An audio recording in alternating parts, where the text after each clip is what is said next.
time to meet the men from the Ministry.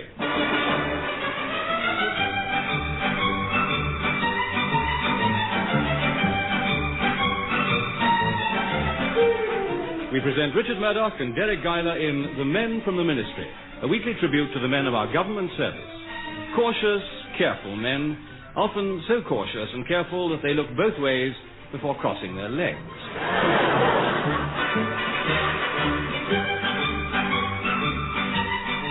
In the General Assistance Department, top executives stand by to help any busy ministry, from pensions to agriculture.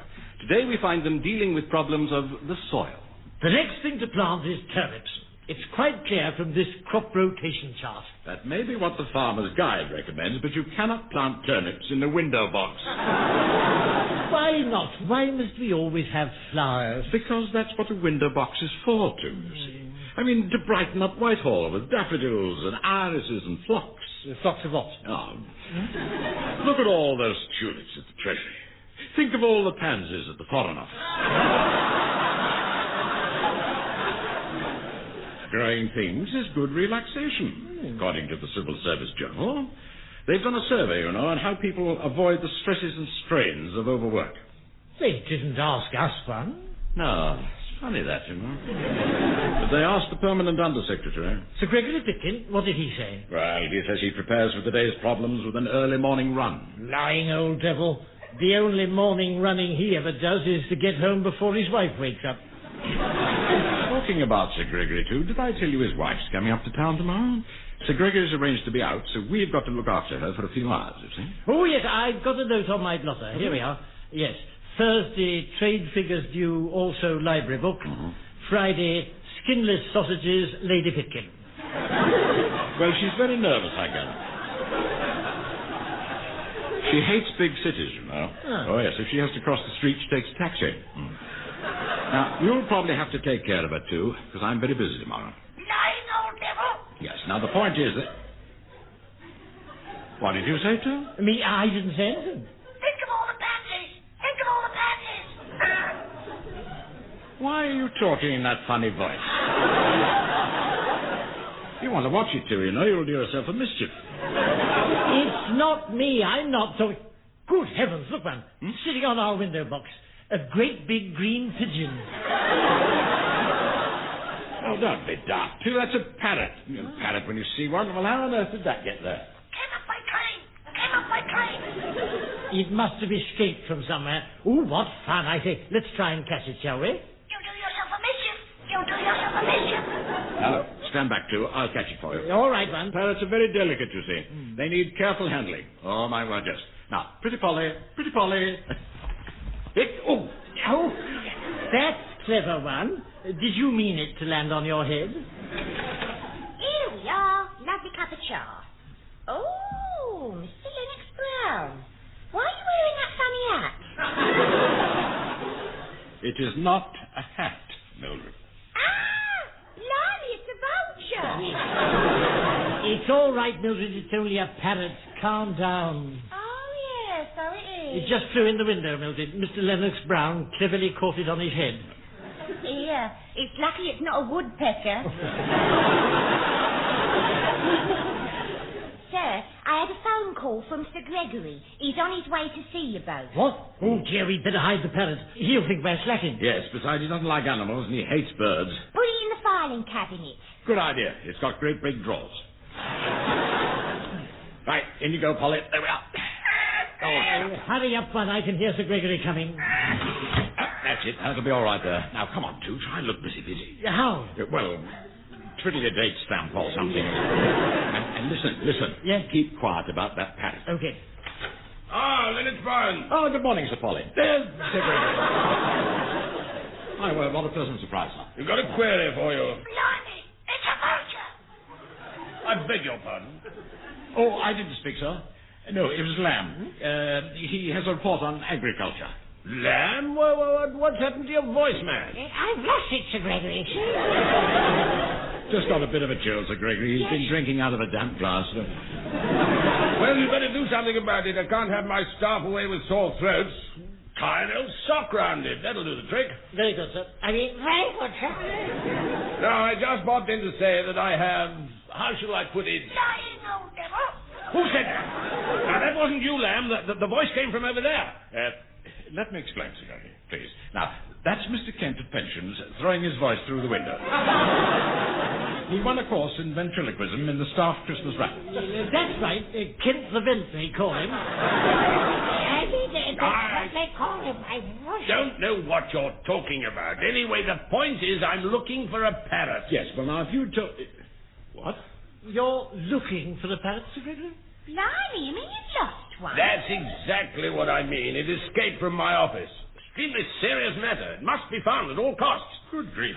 So it's your parrot, Sir Gregory? No, it's not mine. It belongs to Sir Ramsay Rumbold. Oh, the Minister of War Materials. Yes. He's off today to an international peace conference. And he's left his parrot with me. Well, couldn't his wife take care of it, sir? No, he's between wives at the moment. Oh.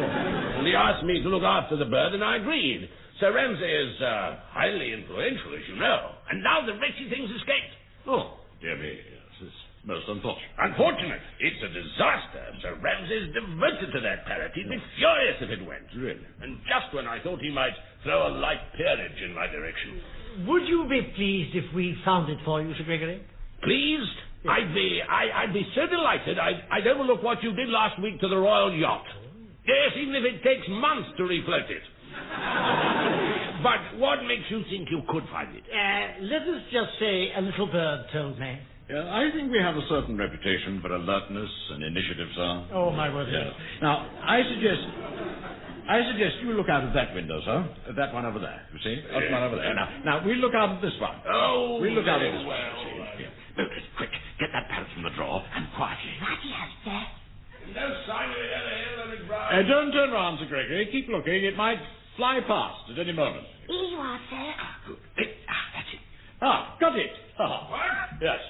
Well, great heavens, you found the parrot. Yes, sir. Yes, it happened to fly past this window, you see, and, well, like a flash, Lamb put out his hand and grabbed it by the tail. Didn't you, too? Did I? Oh, yes, I did. Well, that's amazing. But I wonder why it didn't pass this window first. It was flying backwards, you see. Yes, very odd creatures, parrots. They're not interested in where they're going, only where they've been. Oh, dear, it's bitten your nose, sir. Tie an old sock round it. Most unfortunate. Oh, my word, hark at that. Sir Ramsay didn't tell me it could talk. Yes, but it must have been listening outside the window, you see. I mean, it's repeating what we've said. Sir Gregory! Sir Gregory! Oh, yes, most amusing. Very droll, yes. Sir Gregory's an ugly old brute. What?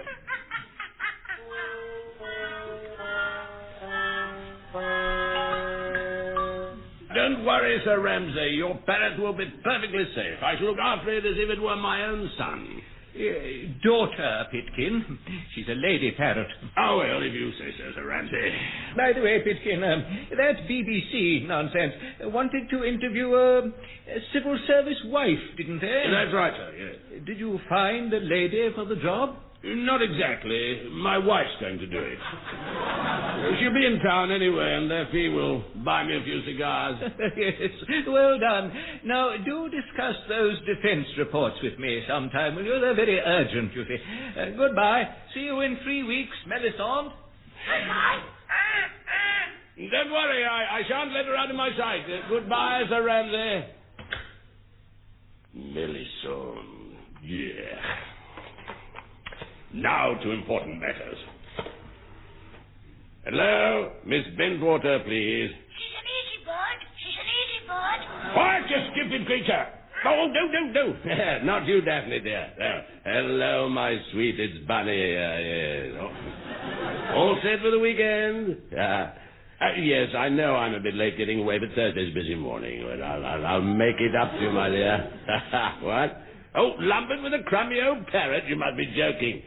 I'll offload that at once onto young Lamb, and I'll get him to send it to a parrot's holiday home for the whole 3 weeks. Who? Oh, yes, Lady Pitkin is in town tomorrow, but Lennox Brown look after her. She knows I'm away on a fact-finding tour. No, we must come back Tuesday night, I'm afraid. Next week's a busy one in the office. All right, my little rosebud. I'll see you in 5 minutes. Yes. We'll leave the ministry by the side entrance. Bye-bye.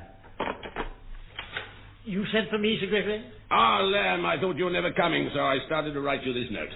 I want to give you the bird. What again, Sir Gregory? I'm in a great rush, Lamb. Haven't time to waste. I want you to send this parrot to North Wales. The address is on this card. Oh, let me see. Park your parrot at Pym's Parrotel. Yes, rather good. In this file, there are several other little jobs I want you to take over. I'm leaving the ministry now. You're leaving the ministry, Sir Gregory? Indeed I am. I should have gone sooner. I didn't know you were going. Why should you? I don't tell everyone my plans. I'm going now. Now, here's the pending file with the parrot details. And remember, I want you to take over completely. Yes, but what? Me? Take over completely? Completely. You mean me, Sir Gregory? Richard Lamb, whom you bullied and crushed all these years? Me, a bully? What nonsense. I'm not aggressive by nature. I'm retiring. You're what, Sir Gregory? I'm retiring. And you did say I'm taking over. As of now. Goodbye. I can hardly believe it. I'm taking over. The new permanent under-secretary. Oh, wait till I tell the others. Oh, fancy that. Sir Gregory's retiring, eh? And he asked me personally to take on his job. Fancy me being the new boss. I hope you won't let it change you. Of course not, Mildred. Now then, where's Lennox Brown? He's late. Afternoon, sir. Hello, Mildred. Oh, my word, the club does an excellent lunch these days. But that port's made me feel quite sleepy now. You're late, Lennox Brown. Late, you hear? My word, Joe. That's jolly good, you know. You sounded just like Sir Gregory. I will not have my staff coming back late from lunch. Yeah, well, don't shout like that, Joe. There's a good chap. My head's a bit sore, you know. Black coffee for me, Mildred, please. Yes, righty-ho, sir. No, Mildred. No drinks in office hours from now on. At least not for junior staff. What's the matter with Mr. Lamb, Mildred? Has he been sunbathing on the roof without his bowler hat again? No, sir, it's Sir Gregory. He's left the ministry. What? Well, he's retired, sir. He went off sudden, just like that. Well. Retired, eh? Gracious. Well, I wonder what unpleasant bounder they'll put in his place. Me? I've taken Sir Gregory's place. Of course. The only man for the job, eh? What? Oh, dear me. No, but seriously. Now, who'll take it? It's true, Mr. Lennox Brown. Mr. Lamb's been given the job. So what's your step, Lennox Brown? But that's impossible. I mean, it's more than impossible. It's indecent. It's not true. It can't be. Can it? If you don't believe me, here's a note in Sir Gregory's writing. He was doing it when I went in to see him. Let me see that. Dear Lamb, I have to leave the ministry in a hurry, and I want you to take over. Good grief. Aren't you going to congratulate me? Congratulate you? When I've been passed over? Overlooked? Oh, I think Mr. Lennox Brown's hurt, Mr. Lamb. Mildred, I'm cut to the quick. Just think of it. All these years I've travelled up here on the 8:15. The 8:15? Well, the 9:20. The 9:20? Oh, all right, the 11 o'clock then. Why quit? The point is, I've given the best years of my life to the civil service, and look at me now. Look at me now, cast aside, like an old shoe. Well, don't just stand there with your tongue hanging out. There's work to be done. This is a nightmare, isn't it? It's that Stilton I had for lunch. I shall move into Sir Gregory's old room, of course. This office is much too dingy for me. Yeah, it is a bit shabby. Still, it's good enough for you lot. Oh. There'll be some changes around here. Oh, my word, yes. I must go and get things organised. Good Lord, he's even beginning to walk like Sir Gregory.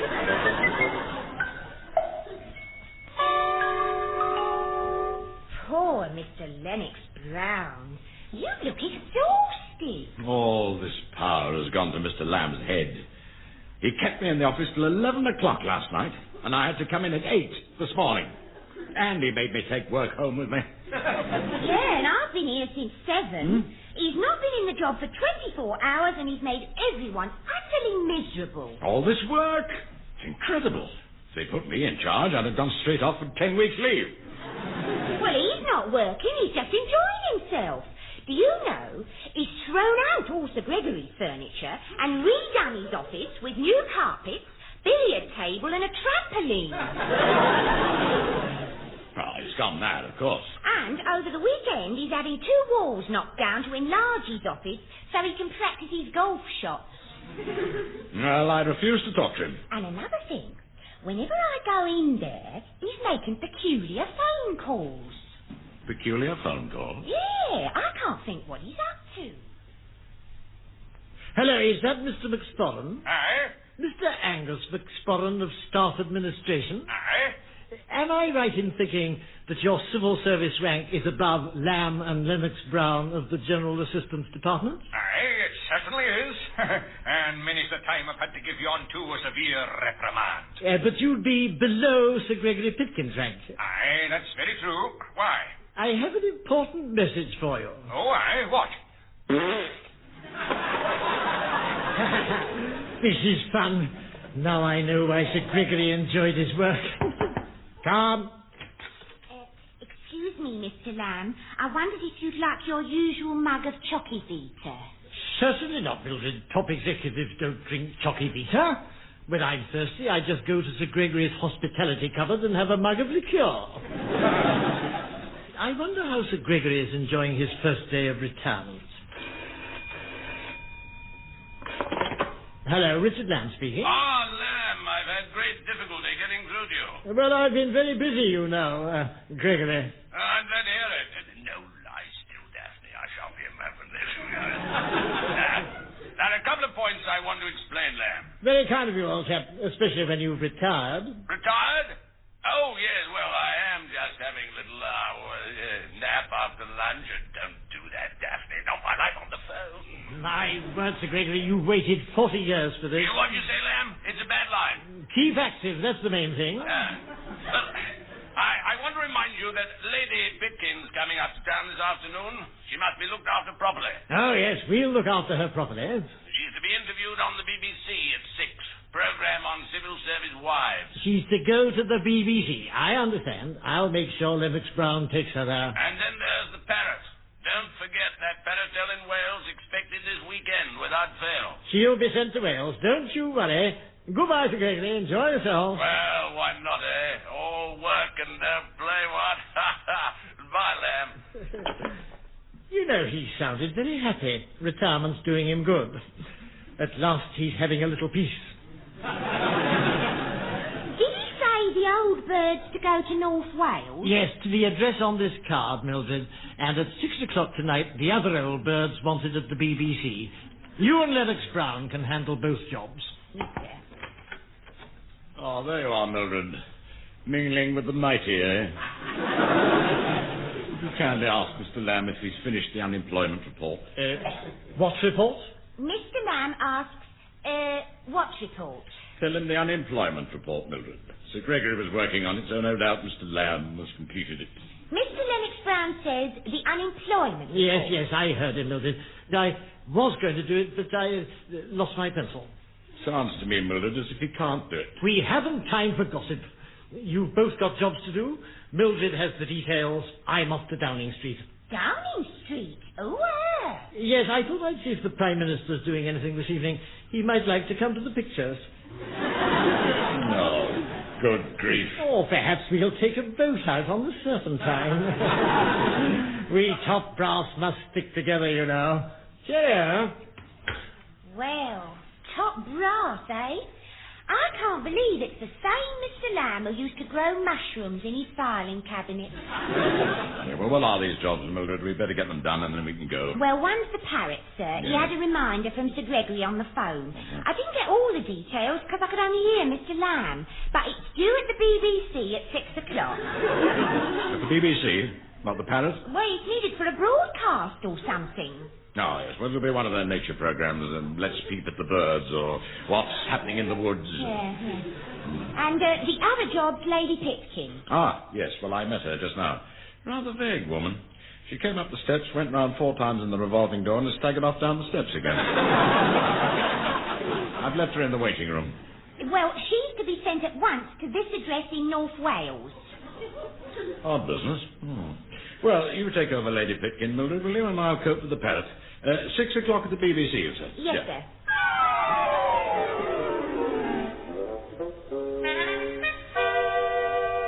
Look here, Cedric, how can I present a programme when the first speaker hasn't turned up? Oh, temperaments.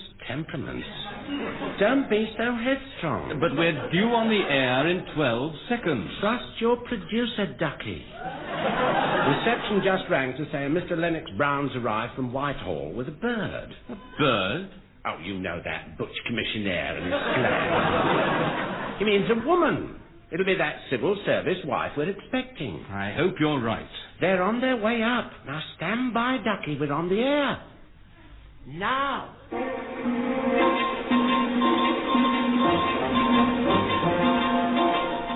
Hello, John Curl here with The World at 6 o'clock, bringing you all the news and views that have happened since our last programme, The World at 5:45. And not just the news, but the people in it. Following this week's report that civil servants wear out their trousers faster than anyone else, we start tonight by meeting a typical civil service wife. She isn't actually here yet, but the studio door is just opening. Good evening, typical civil service wife. How do you do? My name's Lennox Brown. How do you do? Oh, well, I have here a gentleman with a parrot on his shoulders. You're in the wrong studio, sir. They're doing Treasure Island next door. No. I'm from the civil service. I was told to come to Studio BF. Oh.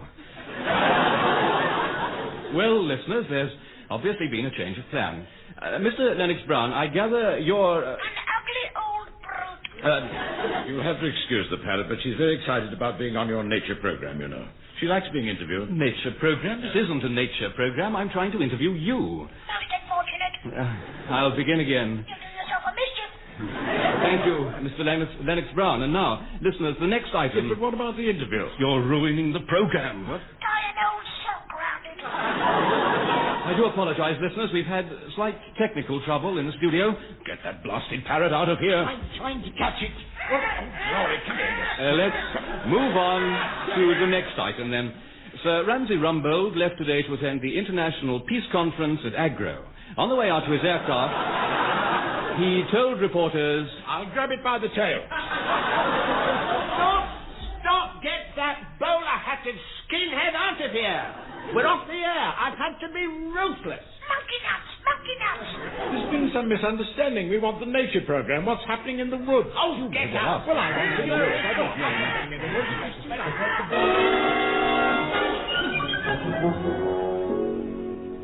I don't know what to say, Sir Gregory. Don't say anything, Miss Murphy. It's unbelievable. I go off for a long weekend, and when I come back, what do I find? A right shambles, Sir Gregory? Lennox Brown's put a parrot on the radio to speak for the civil service. And Lamb has devastated my office. He wanted to make some improvements, sir. Improvements? 2 walls knocked down, a jukebox in the corner, and my desk on sale in the Portobello Road. Well, he thought you'd left and he got your job. Oh, it's beyond belief. What idiot gave him that idea? He said it was you, sir. I'm sure he'd explain, but I don't know where he is. Well, I do. He's hiding in his landlady's coal shed, but not for long. I sent Lennox Brown to fetch him, and when they get here, I'll murder them both. Mildred, is Sir Gregory on the... Oh, Sir Gregory! Don't hit me, Sir Gregory. You'll get your fists dirty. I'm covered in coal dust. It's a risk I'm prepared to take. Come here, Lamb. Oh. And you, Lennox Brown. Now, don't be hasty, sir, please. Oh, no. Look, Lamb can explain once you stop frothing at the mouth. You see, Lady Pitkin... Don't mention Lady Pitkin. Thanks to this scandal, she's going to find out where I was this weekend. And she can turn very violent, you know. But she's away, you see, and it's not my fault. Away? Where? Well, it was a mix-up with the parrot, you see. The parrot went to the BBC, and Lady Pitkin... Oh, you tell him one. Well, I'm afraid, sir, Lady Pitkin was sent to North Wales for 3 months. To the Parrotel, with orders to ignore anything she says and not to let her escape. Don't be angry, Sir Gregory. Angry? I'm delighted. My wife in North Wales for 3 months? That's wonderful. That's marvellous. Oh, well done, well done. Ha, ha. We'll say no more about those other little errors. Oh, North Wales for 3 months, eh? Ha, ha. I must go and phone the typing pool. Well done. Ha, ha. Well done. Well, he's pleased. We're safe. Well, I'm safe, too. And Mildred's safe. But as to whether you're safe, after days of bullying and insulting everyone in the building... Yeah, but it was only a joke. Well, put that ebony ruler down. You don't want to break it on my silly head. There are 20 people who would chip in for a new one. The chief clerk. The chief clerk? Yes, you told him how to stop his head cold reaching his chest. Do you remember? By tying a knot in his neck? Yes. Oh, no, please, don't throw the intray. No, I'll apologize. To each their own.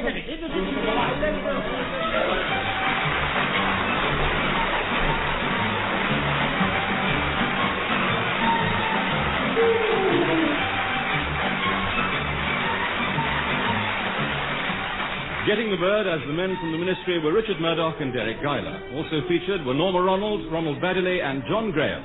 The programme was written by Edward Taylor and John Graham and produced by Edward Taylor.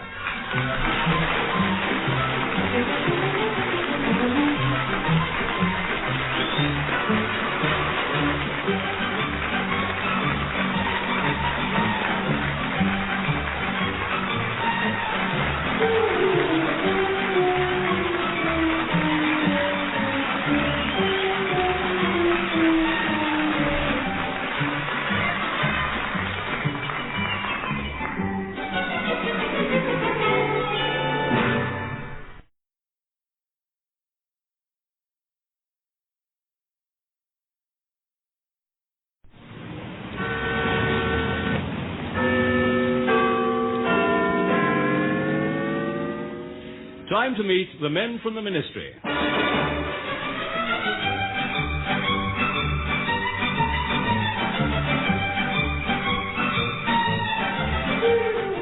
We present Richard Murdoch and Deryck Guyler in The Men from the Ministry, a weekly tribute to the men of our government service. Decent, upright men who loathe the use of foul language.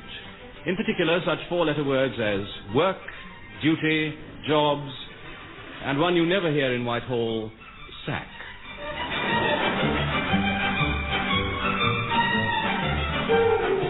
Over now to the General Assistance Department, where for once Lamb and Lennox Brown are not on top of their form. There's so much paper in the office, their forms are on top of them. Oh, good grief, too. How did the office get in this state? On one hand, I can't move for papers, and on the other, anything I want is always lost. Documents should be properly filed away. Things get lost in the filing cabinet. Ah, but that way they're lost alphabetically.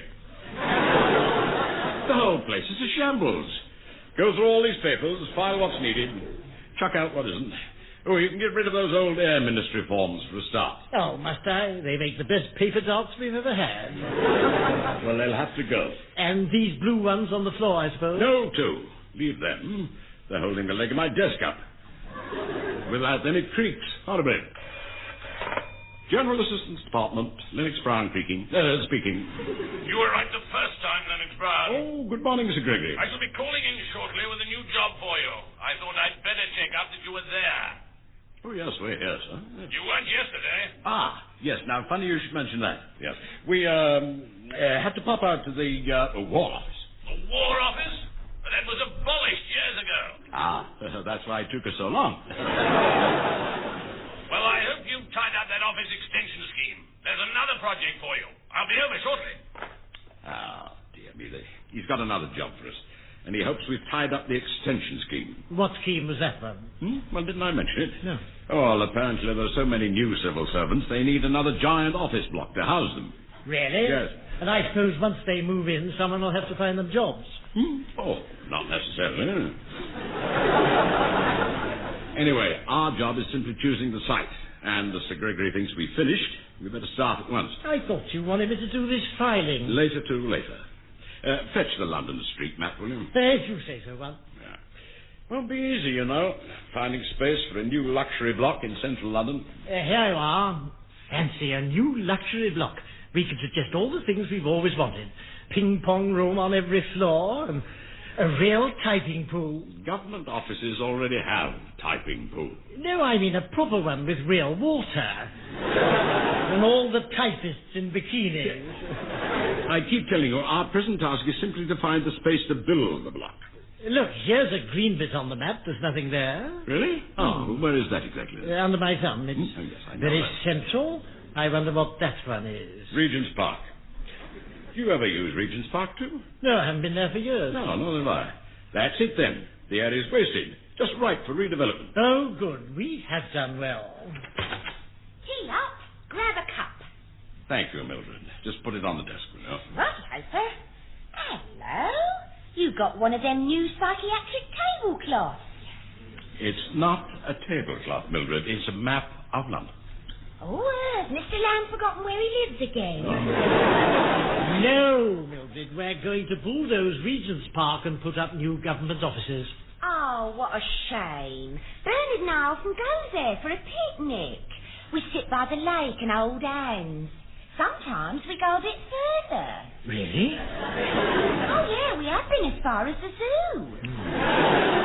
It's very interesting, Mildred, but I'm afraid Regent's Park has to go. We've all got to make sacrifices to build a better Britain. Oh, well, if you say so, sir. Mind you, she reminded me of one little snag. Don't forget the zoos in Regent's Park. Oh, that's no problem. We can soon move the animals.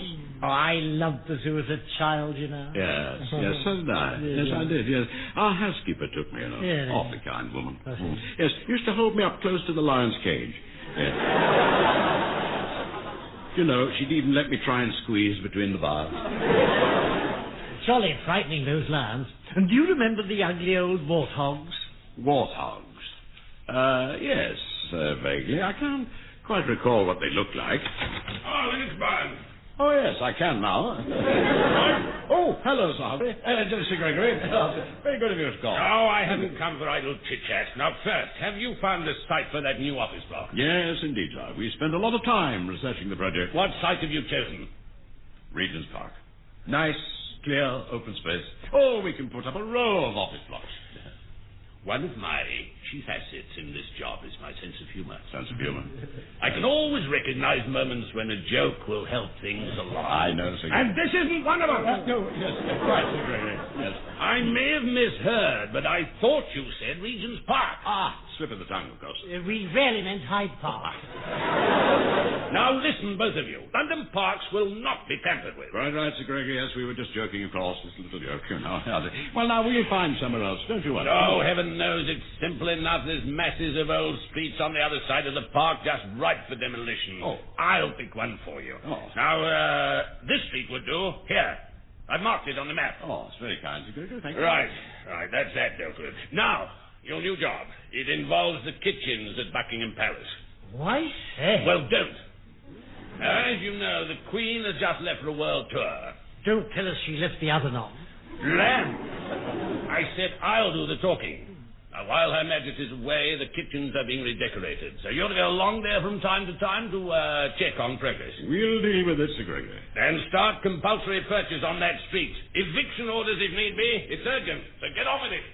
Fancy turning down our Regent's Park suggestion. I know why, too. Oh, yes. He goes up there with Miss Bentwater from the typing pool. Oh, yes. Old Rudge saw him chase around the shrubbery and catch her by the begonias. Still, it'll be fun having real houses to knock down. Shall I send out demolition orders? Well, I'm afraid there's a stupid new rule. You have to get the people out first. Oh, dear. Shouldn't be difficult, though. Compulsory purchase, you know, Sir Gregory said. Yes, I'll do it through the local council. Then they won't blame me. I think that area is council property anyway. They'll just tell the tenants to quit. Yes, exactly. Well, you'd better leave this to me. It needs rather, sort of delicate handling. Then I'll do the Buckingham Palace. No. That's my pigeon, too. I happen to be rather friendly with the royal family. Really? Yes. The Queen waved to me on VE night, you know. So you're doing both jobs? That's right, too, yes. And you're getting on with clearing the office and filing those papers. Yeah. Yes.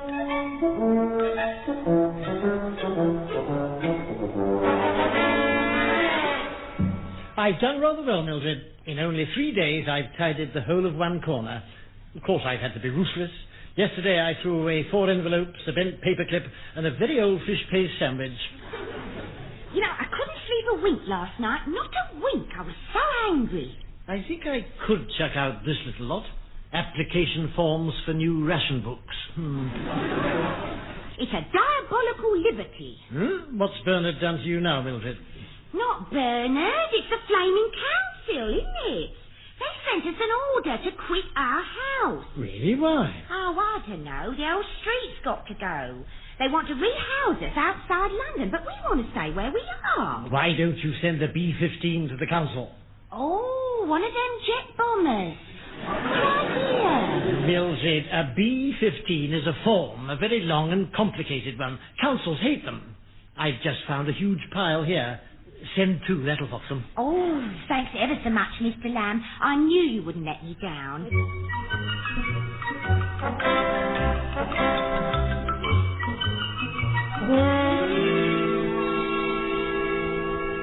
It's no good, Mr. Lamb. I sent them B-15 forms you suggested last week, but the council's just ignored them. What's that, Mildred? We had another letter from the council this morning, telling us we've got to be out by the end of the month. What did you say, Mildred? Trouble with the council again? My mum and dad say they won't move, whatever happens. They should contact their MP, or even write to the BBC. My dad wrote to the MP last week. Look, here's a copy. I typed it for him. Let me see. Dear sir, if you don't stop them pulling down our house, I'll give you a punch up the throat, signed, a well-wisher. I say, that's a bit strong, isn't it? Well, so's my dad.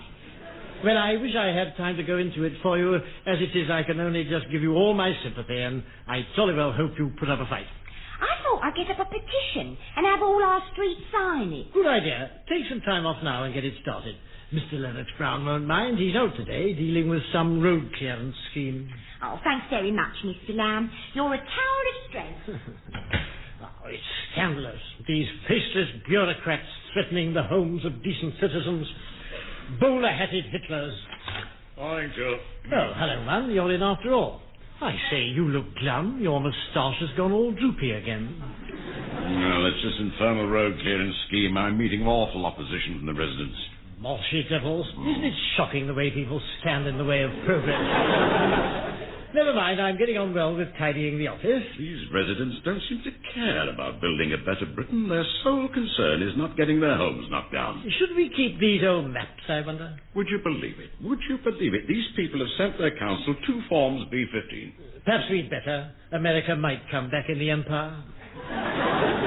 B-15s? That's funny. I was just talking about them to someone or other. Where shall I stick this old quill pen? How would ordinary householders know about B-15s? You know, there's a skilled agitator behind them, I'm sure of it. Don't worry about B-15s, Mum. They can always be crushed with a C-27. By Jove, you're right, Form C-27. Well done. You're very good on this sort of thing. No, take credit where it's due. Yes, well, I'll get one off at once. You keep up the good work on the office.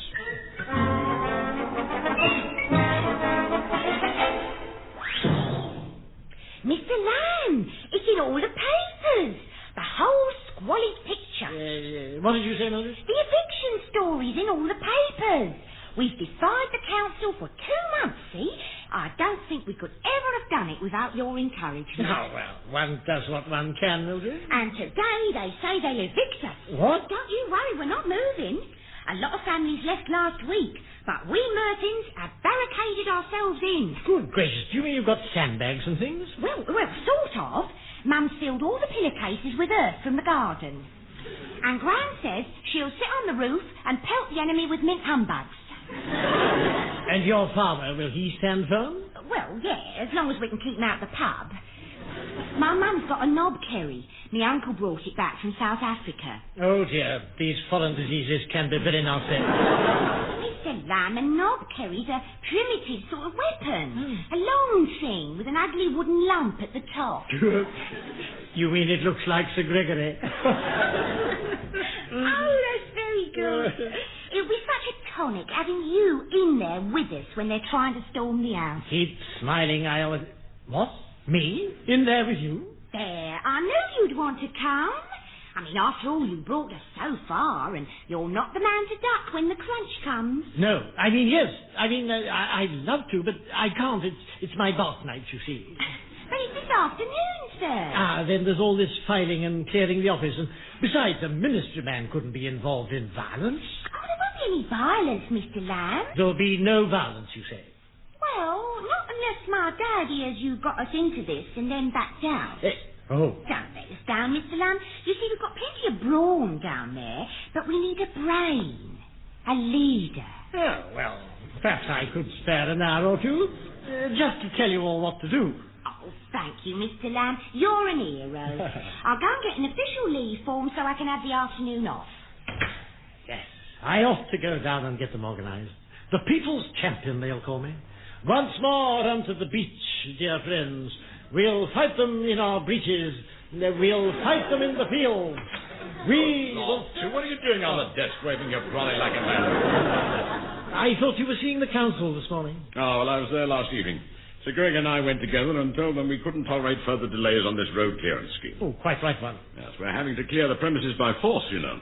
The bailiff's going to the first house today. Well, they can't say you didn't warn them. No, and they've prepared some defences, apparently. But of course we'll have the police standing by and a detachment of troops. Oh, sounds exciting. I hope you'll tell me all about it. Well, I thought you might like to come along and watch. I'd love to, but I'm taking the afternoon off. I've promised to help Mildred with some family problem. Very well, too. You can probably see it on TV, actually. Yes, it seems this particular family of troublemakers have tipped off the BBC. Good gracious. Yes, they didn't think that up for themselves, I'll wager. It confirms my belief there's some militant anarchist exploiting these simple folk.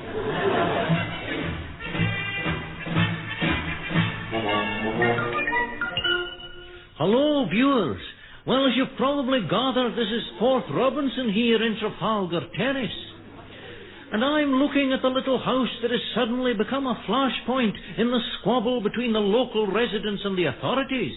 For an hour now the siege has developed, with grim-faced bailiffs and ministry men crouched outside the front hedge, dodging a hail of missiles from an elderly lady on the roof.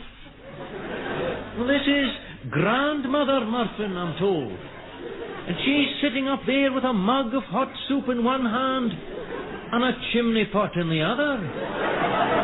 And she's been shouting at the bailiffs.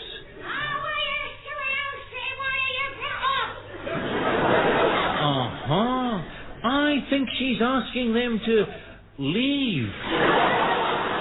Any minute now, the Battle of Trafalgar Terrace will erupt. I can see a little frightened white face at the window now. There's panic written all over it. This is awful. I can't see much through this window, but there seem to be a lot of rough men out there.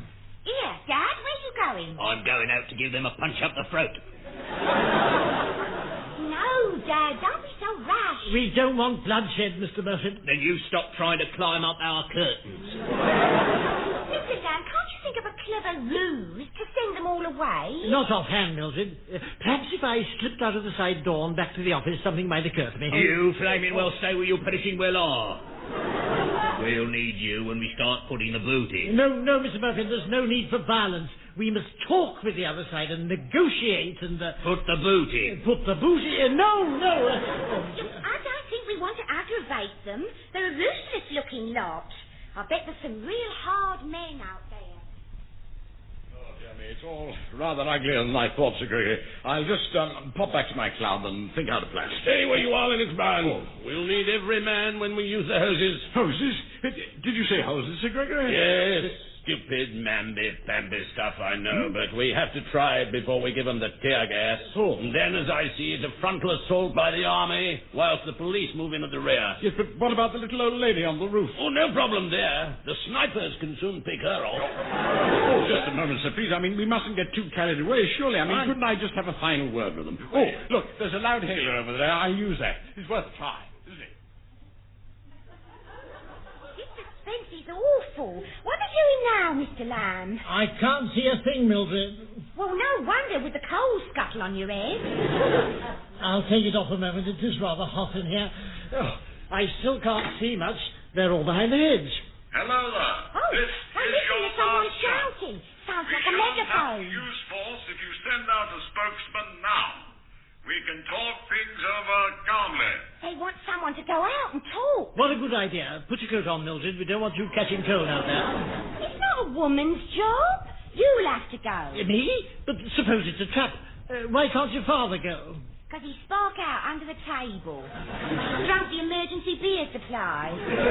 Look, you go. Oh, very well, but I'll have to carry a white flag. There's no flags here. Oh, just a minute.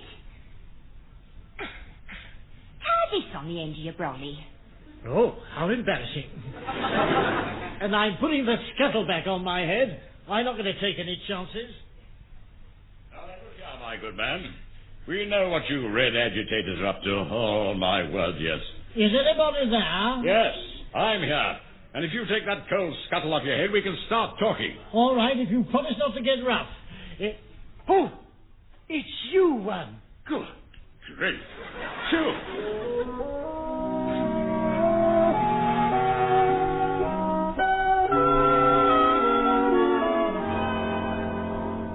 A fiasco, Lennox Brown. Yesterday was an absolute fiasco. All that fuss, and still those people are in that house. They'll go quietly, Sir Gregory. They've agreed to leave within 48 hours. To think that Lamb was actually aiding and abetting the rebels. Well, he didn't know what he was doing. Again. I've had it out with him this morning. Well, so I should hope. And make sure those people go as they promised you. Oh, and now another thing. That Buckingham Palace job. Oh, don't worry, sir, don't worry. I've been watching that closely. Oh, yes. Yes, the work is now completed, sir. Oh, good. And they moved all their dust sheets, have they? Ah, well, now that I don't know. But I'll nip down there and check straight away. Oh, not so fast, Lennox Brown. He doesn't need a top executive to check a detail like that. I want you here in case there's a comeback on Trafalgar Terrace. As you wish, sir. Yes. Send someone else to the palace. Yes. Miss Murphy. I presume she is back with you? Ah, yes, well, she is and she isn't, you see. Yeah, well, she's popped out for a packet of tea. Yeah, look, she'll be back in a minute. Oh, I'd better go before I bite someone. Oh, glory. What an impatient man. Has he gone, one? Yes, just as well you missed him. Sir Gregory is beside himself. What an ugly pair they must look.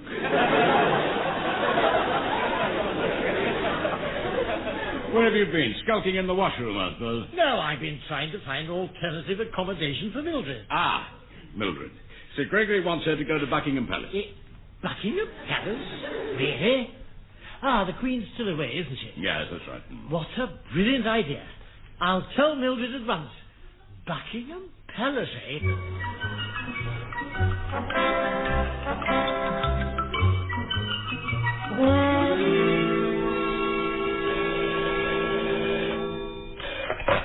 Hello, General Assistance Department. Buckingham Palace here. First Secretary Sir Piers Mortimer Cook. Oh, good morning, sir. Morning. Deryck Brown speaking. Something of a problem here, Lennox Brown. Well, I'd be delighted to help the royal household in any way I can. I've just been told that a family named Murphy moved into the royal apartments last night. Apparently on ministry authority.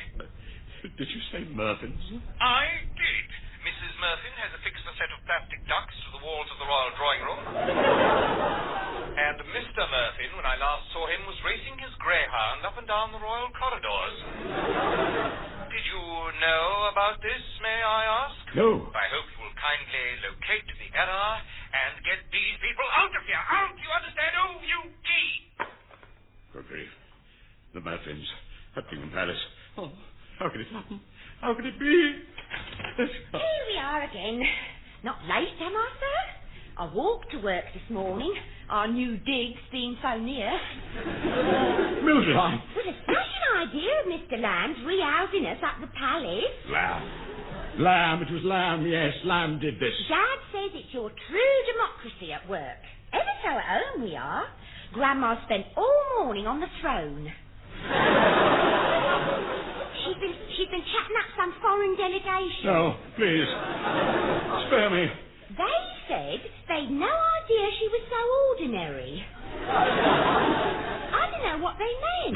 Mildred, look, Mildred, you must move out. You must move out straight away, at once. Do you hear? Well, we only just moved in. Morning all, morning Mildred. How are things at the palace?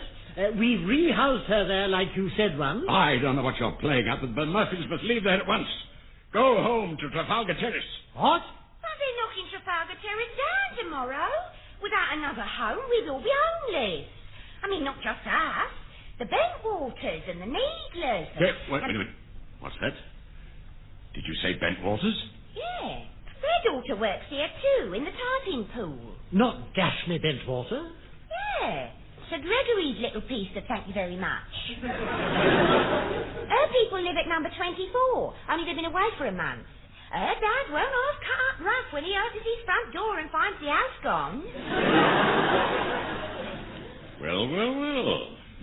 I've seen the demolition people, Lennox Brown. Trafalgar Terrace comes down first thing tomorrow. Oh, don't fuss, Miss Murphy. They've found you other accommodation, haven't they? Well, yeah, but now they're chucking us out of there. I bet it's just 'cause Dad's whippet shot up one of the sentries.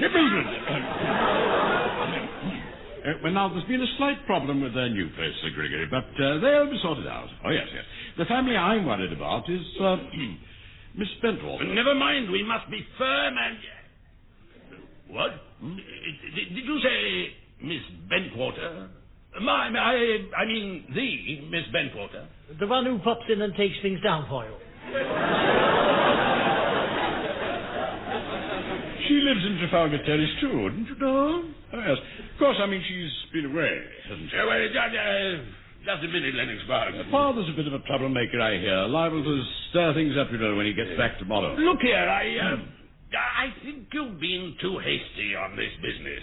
I mean, why should these citizens lose their homes? A brave question, Sir Gregory. We at the Ministry must care about the little people, the backbone of the nation.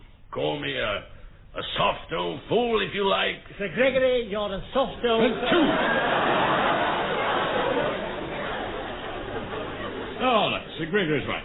You didn't research this project enough. The road clearance scheme must be cancelled. Oh, you mean we can stay in Trafalgar Terrace after all? Indeed you can. The office block must go somewhere else. Now, I'll go at once and stop the demolition plans.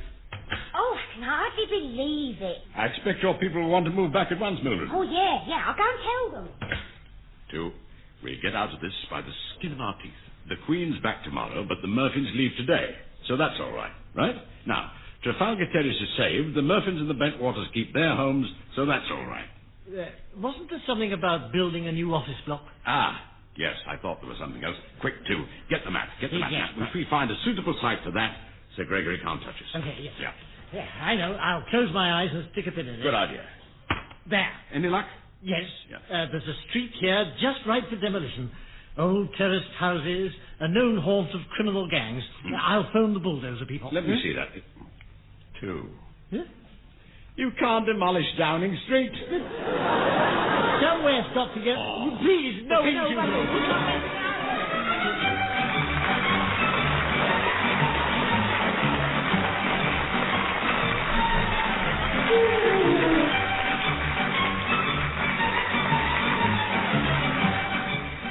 Muddling through as the men from the Ministry were Richard Murdoch and Deryck Guyler. Also featured were Norma Ronald, John Graham and Ronald Baddiley. The programme was written by Edward Taylor and John Graham and produced by Edward Taylor.